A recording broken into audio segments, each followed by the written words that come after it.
ಹೈದರಾಬಾದ್ನಲ್ಲಿ ಜಲದಿಗ್ಬಂಧನ, ಕೇವಲ 20 ನಿಮಿಷದ ಮಳೆಗೆ ತತ್ತರಿಸಿದ ಐಟಿ ಸಿಟಿ, ಇಬ್ಬರ ಸಾವು.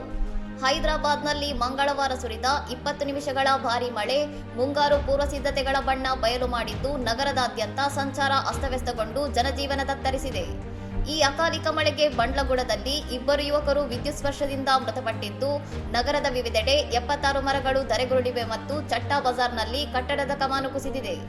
ಮಲ್ಕಾಜ್ಗಿರಿಯಲ್ಲಿ ದಾಖಲೆಯ 12.8 ಸೆಂಟಿಮೀಟರ್ ಮಳೆಯಾಗಿದ್ದು, ಹೈಟೆಕ್ ಸಿಟಿ, ಮದಾಪುರ ಮತ್ತು ಟ್ಯಾಂಕ್ ಬಂಡ್ನ ರಸ್ತೆಗಳು ಮೊಣಕಾಲು ಆಳದ ನೀರಿನಲ್ಲಿ ಮುಳುಗಿ ವಾಹನ ಸವಾರರು ಪರದಾಡುವಂತಾಯಿತು. ಮಳೆಗಾಲದ ಮುನ್ನವೇ ನಗರ ಸ್ಥಗಿತಗೊಂಡಿರುವುದು ಅಧಿಕಾರಿಗಳ ಕಾರ್ಯವೈಖರಿಯನ್ನು ಪ್ರಶ್ನಿಸುವಂತಾಗಿದ್ದು, ರಸ್ತೆಗಳು ಜಲಾವೃತಗೊಂಡು ಗಂಟೆಗಟ್ಟಲೆ ಟ್ರಾಫಿಕ್ ಜಾಮ್ ಉಂಟಾಗಿ ಪ್ರಯಾಣಿಕರು ತೀವ್ರ ಹತಾಶೆ ವ್ಯಕ್ತಪಡಿಸಿದ್ದಾರೆ.